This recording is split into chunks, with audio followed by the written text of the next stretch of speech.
Hello and welcome back. We are on lesson 353, which says, My eyes, my tongue, my hands, my feet today have but one purpose, to be given Christ to use to bless the world with miracles. This lesson is a gentle call to live with loving intention, not from pressure, but from presence. It's saying, Let everything I do today be guided by love. Let my words be kind. Let my actions bring peace. Let the way I move through the world become a blessing for others and for me. You don't have to try harder, just love more. You don't need to be perfect, just be open. You're not here to fix the world, only to bring light wherever you are. Even the smallest act, when done with love, becomes a miracle. I love this so much because it's so true. The ego wants to tell you, as we know, all the things that you should be doing, like hustling, grinding, like fighting for, success and blah, blah, blah, blah. And it's actually just in every single moment choosing to see yourself and others and your circumstances through the lens of Christ, right? Um, and it does get to be that simple. And I know it doesn't feel that simple, and I know it can feel difficult personally because I'm saying that it can be difficult as a result of my own experience when you're in uncomfortable situations to drop the narrative or the emotion or the frustration or the anger that you are feeling and to anchor into to the template of Christ, like love, and see and feel things differently can be uncomfortable, right? But it's only uncomfortable for the ego, not for truth. And so we do get to drop it, right? And I love that it says you don't have to try harder, you just have to love more.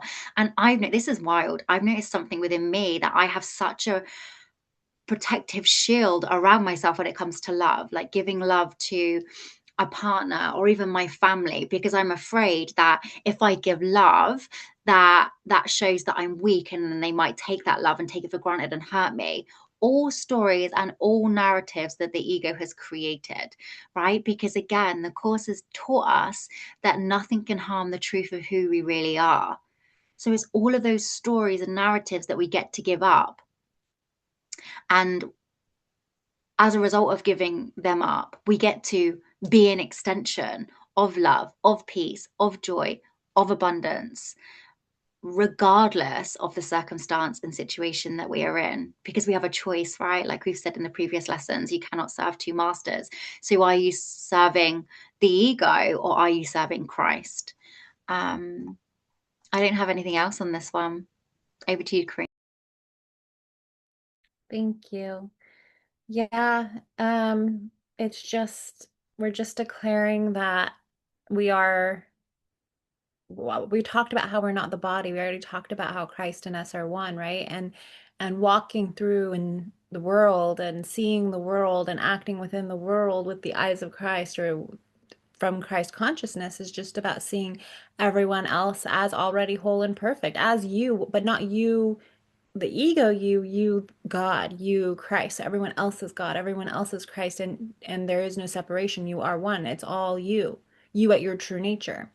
And so today we're just declaring that the tools, the avatar that we've been given, the eyes, the ears, the heart, the hands, the feet, the tools are all going to be used to move throughout the world that way, to see everyone as sinless, to see everyone as God, to see everyone as whole, to see everything as perfect, to see everything as love. And that's how miracles, that's how reality shifts, because we drop the ego stories, reality has to shift, and then quote unquote miracles happen.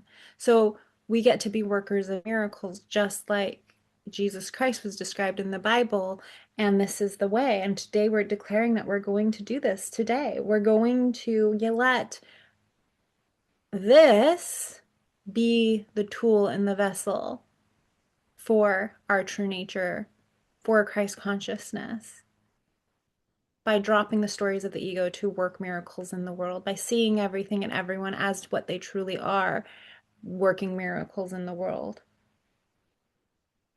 So that's how we bless the world with miracles. Okay, so the prayer, slightly rewritten from the original text, like I do sometimes. Um, Who is my brothers and sisters but your holy child? And if I see them as sinful, I proclaim myself a sinner, no longer the holy child of God, alone and friendless in a fearful world. Yet this perception is a choice I make and can release. I can also see my brothers and sisters as sinless, as your holy child. And with this choice, I see my own sinlessness, my everlasting comforter and friend beside me, and my way secure and clear. Choose then for me, God, through your voice, for this voice alone gives judgment in your name. I think I read you the wrong prayer. So, you know what? That prayer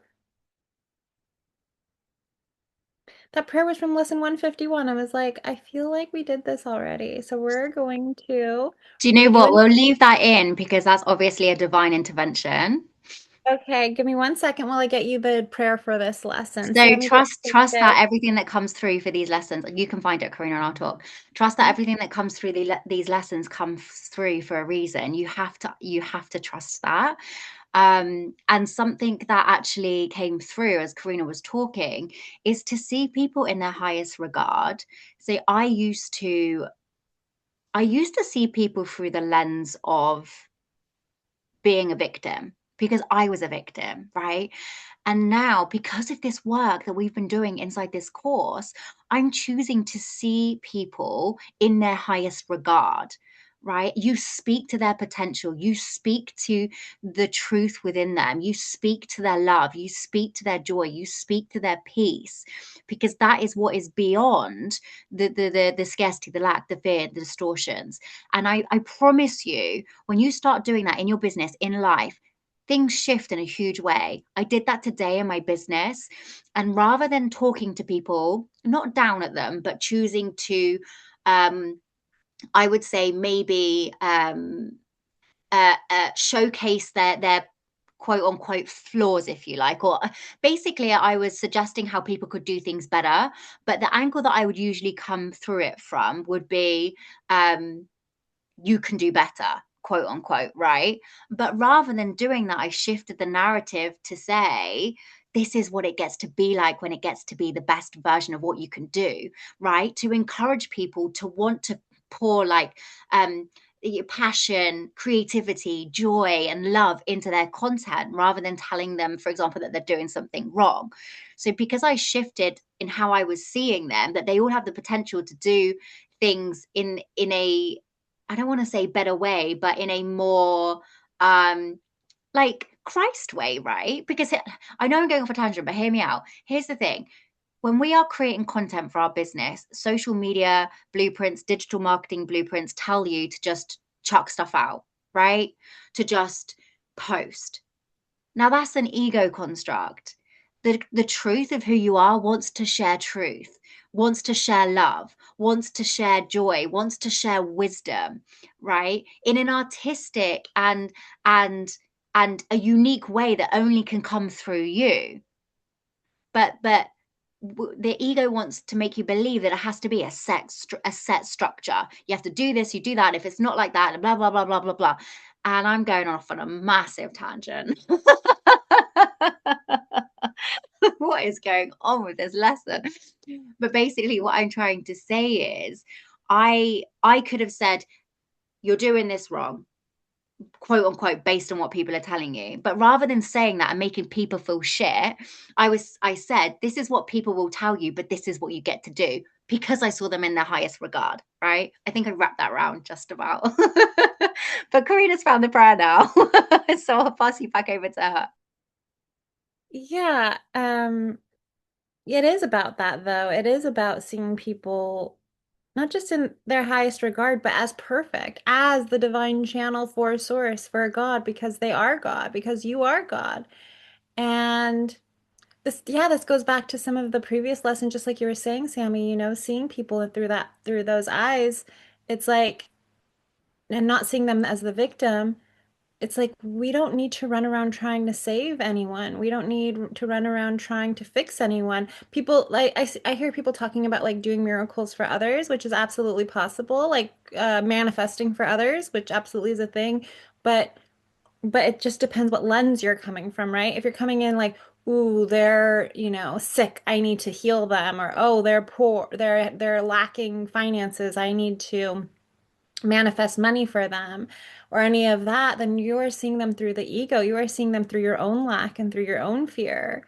And you get to see them as whole and perfect, and you get to approach them with that energy, and they have to change because it becomes a little complex here because it's like, yeah, they're living their own like reality as consciousness, but in your reality, everyone is a mirror of you. And so once you shift the way that you see yourself and see everyone, they change. That is manifesting for others.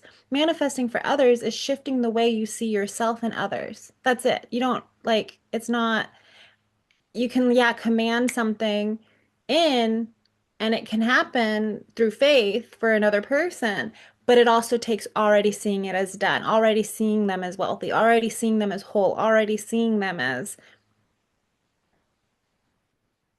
healed or whatever, right? So we shift the way that we see people instead of trying to bridge a gap of, oh, they're sick, I need to fix them. Oh, they're this, I need to bring them here. We don't see the gap. We close the gap by seeing them already. I think you get what I'm saying here. So the prayer. Oh, and then that's the other thing before I read the prayer. So I read this other prayer, right? From lesson 151, but it was actually perfect because that's exactly what I was talking about, right? This lesson goes back to that, right? We can see everyone else as sinful or sinless. And this is saying that let's use all parts of this vessel to see everyone as sinless. So that prayer still is applicable to this lesson, even though it was an old prayer and was written a little bit differently. So it's not even the same prayer I read for that lesson. But here's the prayer for this lesson. God, I give all that is mine today to Christ, to use in whatever way best serves the purpose I share with this presence. Nothing is mine alone, for Christ and I are joined in purpose. Thus, learning has come almost to its appointed end. For a while, I work with Christ to serve the shared purpose. Then I lose the small sense of self in my true identity and recognize that Christ is my very self. Um, That is it from us today on this lesson. Thank you so much.